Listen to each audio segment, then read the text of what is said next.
জান্নাতে গিয়ে হযরতে বেলাল রাদিয়াল্লাহু তাআলা আনহুর পায়ের শব্দ, হাঁটার শব্দ শুনতে পেলাম। বলুন না সুবহানাল্লাহ। আল্লাহ রাসূল সাল্লাল্লাহু আলাইহি ওয়াসাল্লাম যখন মেরাজে গেলেন, কোথায় গেলেন? মেরাজে। রাসূল সাল্লাল্লাহু আলাইহি ওয়াসাল্লাম বলেন, আমি যখন মেরাজে গেলাম, মেরাজে যাওয়ার পরে আমাকে জাহান্নাম দর্শন করা হলো, জাহান্নামের দৃশ্য দেখলাম। তারপর যখন জান্নাতের দৃশ্য দেখালো, জান্নাতের দর্শন করালো, আমি জান্নাতে গিয়ে হযরতে বেলাল রাদিয়াল্লাহু তাআলা আনহুর পায়ের শব্দ, হাঁটার শব্দ শুনতে পেলাম। বলুন না সুবহানাল্লাহ। আল্লাহ রাসূল সাল্লাল্লাহু আলাইহি ওয়াসাল্লাম মেরাজ থেকে ফিরলেন, বেলালকে জিজ্ঞাসা করলেন, বেলাল বলো বলো কি আমল করেছো যার কারণে আল্লাহ পাক রব্বুল আলামিন আগে থেকে তোমার জন্য জান্নাতের ঘোষণা করে দিয়েছে? জান্নাতে তোমার পায়ের শব্দ শুনতে পেলাম, কি এমন আমল করেছো? বলে, ইয়া রাসূলুল্লাহ, ইয়া হাবিবাল্লাহ, যেই দিন থেকে আপনি নামাজের ফজিলত বর্ণনা করেছেন, ওযুর ফজিলত বর্ণনা করেছেন, ইয়া রাসূলুল্লাহ, সেই দিন থেকে যখন আমি ওযু করতাম, ওযু করার পর তাহিয়াতুল ওযু 2 রাকাত নামাজ পড়তাম, মনে হয় আল্লাহ পাক রব্বুল আলামিন এই নামাজটিকে আমার কবুল করে নিয়েছেন। বলুন সুবহানাল্লাহ। তাহলে জান্নাত কাদের জন্য? যারা আল্লাহ রাসূল সাল্লাল্লাহু আলাইহি ওয়াসাল্লামের আদর্শ মেনেছে, তরিকা মেনেছে, তাদের জন্য। বেঈমানদের জন্য জান্নাত নয়। আর আপনি জান্নাত চাইছি, জান্নাত চাইলে জান্নাত পাওয়া যাবে নাকি? আল্লাহর নবী সাল্লাল্লাহু আলাইহি ওয়াসাল্লাম 10 জন সাহাবীর জন্য দুনিয়াতে জান্নাতি ঘোষণা করেছেন, এমনি এমনি নাকি? কথা বলছেন, এমনি এমনি নয়। তাহলে আমরা বুঝতে পারলাম যে ইংরেজি নববর্ষ পালন করা, 31st নাইট উদযাপন করা হারাম হওয়ার প্রথম কারণ হলো রাসূল সাল্লাল্লাহু আলাইহি ওয়াসাল্লাম কোনোদিন পালন করেন নাই, এর জন্য আমরা পালন করব না। দ্বিতীয় কারণ হলো এটা হচ্ছে ইংরেজ জাতির কৃষ্টি কালচার। কাদের বললাম? ইংরেজ জাতির কৃষ্টি কালচার।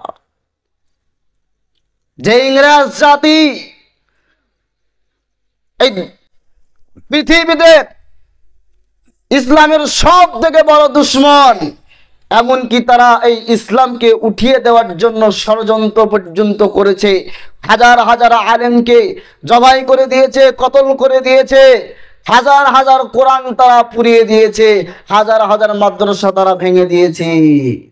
সেই ইংরেজ জাতির কৃষ্টি কালচার, ইংরেজি নববর্ষ 31st নাইট। আমার রাসূল সাল্লাল্লাহু আলাইহি ওয়াসাল্লাম বলেন,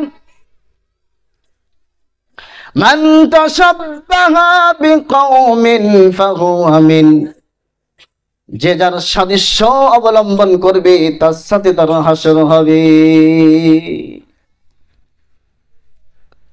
যদি আমরা ফার্স্ট নাইট উদযাপন করি, 31st নাইট উদযাপন করি আর ইংরেজি নববর্ষ পালন করি, তাহলে আমাদের হাসরটা হবে কাদের সাথে? ইংরেজদের সাথে। আর আমার আল্লাহ রাব্বুল আলামিন বলেন, ইয়া আইয়ুহাল্লাযীনা আমানু লা তাত্তাখিযু আদুব্বি ওয়া আদুব্বাকুম আউলিয়া। হে পৃথিবীর মানুষেরা, তোমরা আমার দুশমন এবং তোমাদের দুশমনের সাথে বন্ধুত্ব স্থাপন করো না। যারা বন্ধুত্ব স্থাপন করবে, আমি আল্লাহ পাক রব্বুল আলামিন তাদের নাই তাদেরকে পথভ্রষ্ট করে দেব। তাহলে ইংরেজ জাতির কৃষ্টি কালচার করলে আল্লাহ পাক রব্বুল আলামিন আমাদেরকে পথভ্রষ্ট করে দেবে। পথভ্রষ্ট হতে চান? পথভ্রষ্ট হতে চান? পথভ্রষ্ট আমরা হতে চাই না। তাহলে 2 নম্বর কারণ সংক্ষিপ্ত করে বলছি, ফার্স্ট নাইট 31st নাইট আর ইংরেজি নববর্ষ হারাম হওয়ার 3 নম্বর কারণ হলো এই দিনে যা কিছু করা হয় সব গুনহার কাজ। কি বলো? এই ছেলে চুপ করো। এই দিনে যা কিছু হয় সব কিছু হারাম কাজ। আর আমার আল্লাহ পাক রব্বুল আলামিন বলছেন, কুল ইন্নামা হাররামা রাব্বিয়াল ফাওয়াহিশা মা যাহারা মিনহা মা বাতান। হে নবী, আপনি বলুন, নিশ্চয় আমি আল্লাহ রব্বুল আলামিন প্রকাশ্য এবং অপ্রকাশ্য সমস্ত রকমের গুনাহ হারাম করেছি। এই দিনে বিশেষ করে গান বাজনার আয়োজন করা হয়, ডিজের আয়োজন করা হয়, গুপ গপ চলে। ঠিক কিনা বলুন? মদের আয়োজন করা হয়, নাচানাচির আয়োজন করা হয়, পার্টি করা হয়। তাহলে এই দিনে, বিশেষ করে এই দিনে যা কিছু করা হয় সব গুনহার কাজ। জেনে রাখবেন, রাসূল সাল্লাল্লাহু আলাইহি ওয়াসাল্লাম বলেন, গান বাজনা বাদ্যযন্ত্র হলো শয়তানের বাঁশি, শয়তানের সুর।